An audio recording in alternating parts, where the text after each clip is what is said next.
Hi, this is Raymond Rose. Thanks for tuning in today. We're going to talk about impulse buying. I do lots of seminars regarding financial literacy. And one of the biggest problems that the people that attend the seminars tell me is that they just have this impulse to buy online. It's easy to click the apps and push the button and have things delivered to your home.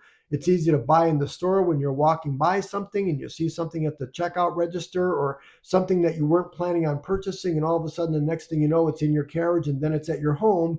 It has a really, really negative effect, like I said, not only mentally, but also physically and throughout financially. So, we're going to talk real quick about what are the 5 reasons you should stop impulse buying and stop buying today. So, number one, just like I mentioned, the financial stability of your lifestyle. Impulsive buying, it can have a really, really negative effect on your stability. It leads to overspending. You're accumulating credit card debt. It makes it difficult for you to meet your financial goals. Are you spending your money on that item that you found on the store instead of putting it in your retirement account, and much more? So you need to stop or really cut back on your impulsive buying, because now you're saving money, you're paying off your debt, you're building a stable financial foundation for your future. Number two, value. I call it value based spending, because when you're buying on impulse, you're buying things that might not necessarily align with your true needs in life. What's best for you? What's best for your family? Are you spending money on things that don't really add value to your life?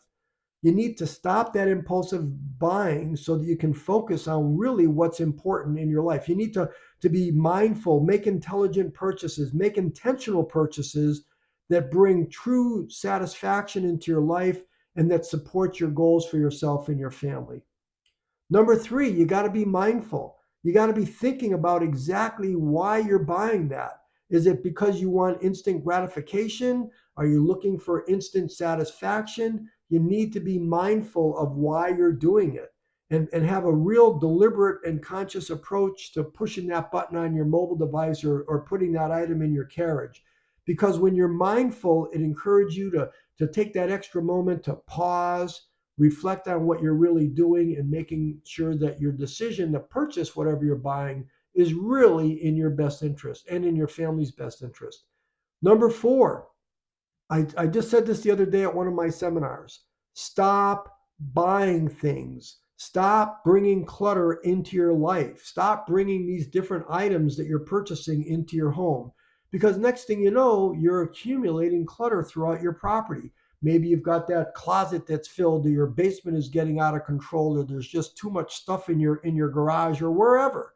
It makes it hard to focus. It makes it hard to stay organized. And when you've got so much clutter around you, you're not able to relax.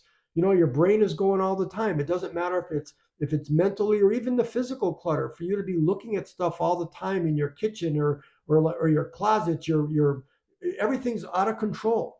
You need to be able to have a level of relaxation and a level of calm and well-being in your life. And then number five, like I just mentioned earlier, the emotional aspect of having all this clutter. And are you doing it because you're stressed? Are you doing it because you're bored? Are you doing it just to escape a level of reality? What's bringing you the satisfaction?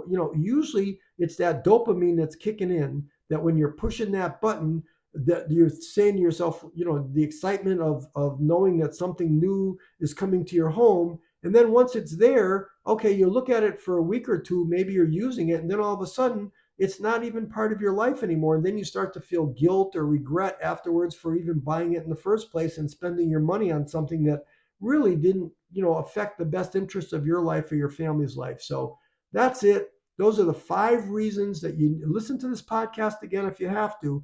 But remember, it's important to understand why you're buying what you're doing, and the negative effects it can have on your personal life, your mental life, and your financial life. So think that through. Do what you need to do to stop that impulse buying, because it's going to save you money and save you a lot of frustration, and give you a lot of happiness and relaxation in your life if you're able to stop the impulsive buying. So that's it.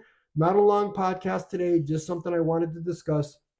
I'm hoping that you found a little bit of value in this. And I want to thank you for listening in today. I make short podcasts like this for you every single day, focused on 4 areas I know you want to have good health. I know you want to have lots of free time. I know you want to have lots of money, and I know you want to have good habits. Please consider subscribing to my podcast. All you got to do is hit that black button. As you know, there's no videos to watch. There's nothing that's going to distract you as you're driving or listening to this while you're going for your walk. I do my best to get right to the point. I don't want to waste your time, and I'm hoping that you found value. And maybe please leave your comments below, share this podcast with a friend. So that's it for today. Thank you for listening. I'll talk to you tomorrow. This is Raymond Rose.